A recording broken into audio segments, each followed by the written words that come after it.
Shalom frères et sœurs, nous voici encore avec une nouvelle vidéo pour vous encourager avec une petite méditation. Alors cette année-ci au Centre évangélique Siloé, le thème de l'année c'est transformer pour servir. Transformer pour servir. Alors le dimanche passé, nous avons eu à développer un sous-thème, toujours dans transformer, un sous-thème qui est évolution. Alors pourquoi évolution? Nous avons dit qu'il est possible que durant les années, que tu puisses subir une transformation, évolution, une transformation, c'est l'évolution.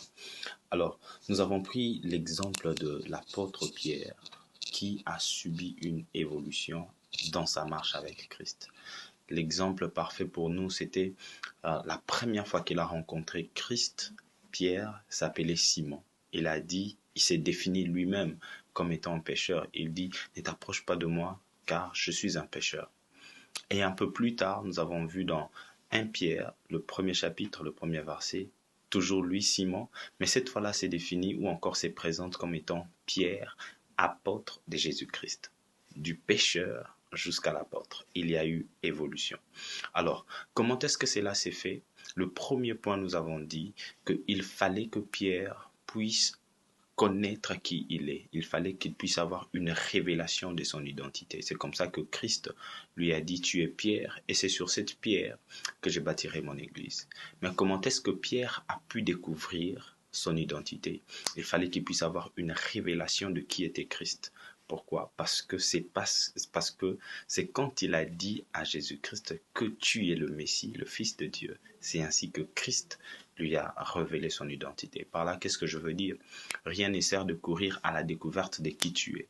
Cherche la face de Dieu et tu sauras qui tu es en lui.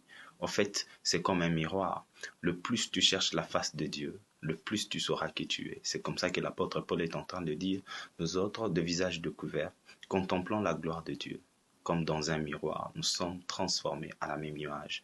À chaque fois que tu cherches la face de Dieu, tu te retrouves face à un miroir qui te transforme et qui te rend à cette image qu'il est. Le deuxième point, nous avons dit, il fallait que l'ancien homme, Simon, puisse mourir afin que Pierre puisse prendre place. Maintenant, comment est-ce que Simon était mort? Nous avons donné l'exemple où ils étaient à la chambre haute et Jésus a coupé le pain et l'a donné à Pierre et lui a donné aussi du vin qui était devenu cette fois-là le corps et le sang de Jésus. Cela sous-entend que quand Pierre a mangé le corps, cela veut dire qu'il était mort avec Christ et quand il a pris le sang, il est ressuscité avec Christ. Et nous avons dit, il ne faut pas mourir n'importe où, il ne faut pas tuer Simon n'importe où, il faut le tuer en Christ. Pourquoi? C'est parce que en Christ, tu auras un renouvellement. C'est comme ça que la Bible est en train de dire. Il y a de ceux qui s'appuient sur leur char et ceux qui s'appuient sur des chevaux, mais nous qui croyons en Christ, nous prenons de l'envol. Il y a encore un autre passage qui dit, le jeune court et se lasse, d'autres courent et se fatiguent, mais ceux qui croient en l'Éternel renouvellent leur force. Donc ils prennent un renouvellement. Et si tu veux prendre un renouvellement, tu ne dois pas mourir à l'extérieur, mais tu dois mourir en Christ. Le vieil homme doit mourir en Christ. Et c'est comme ça que nous avons vu que si tu connais ton identité, si tu meurs en Christ, tu seras parfaitement transformé.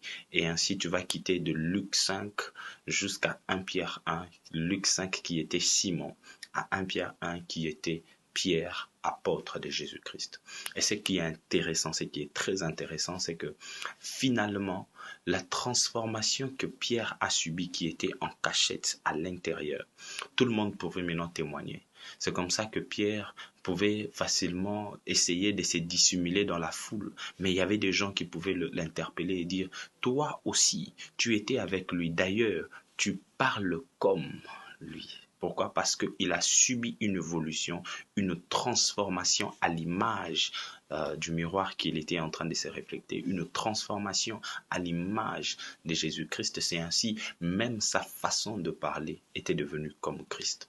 Ma prière pour toi cet après-midi, ce matin, peu importe l'heure à laquelle tu me suis, est que tu puisses subir une évolution dans la vie, que tu ne puisses pas simplement être un chrétien nouveau-né, mais tu puisses grandir, que tu ne puisses pas simplement être Simon, mais que tu puisses arriver à atteindre la posture de l'apôtre Pierre.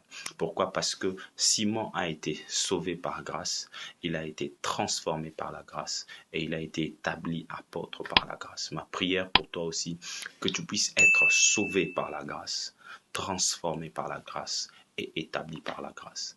Que l'Éternel Dieu te bénisse.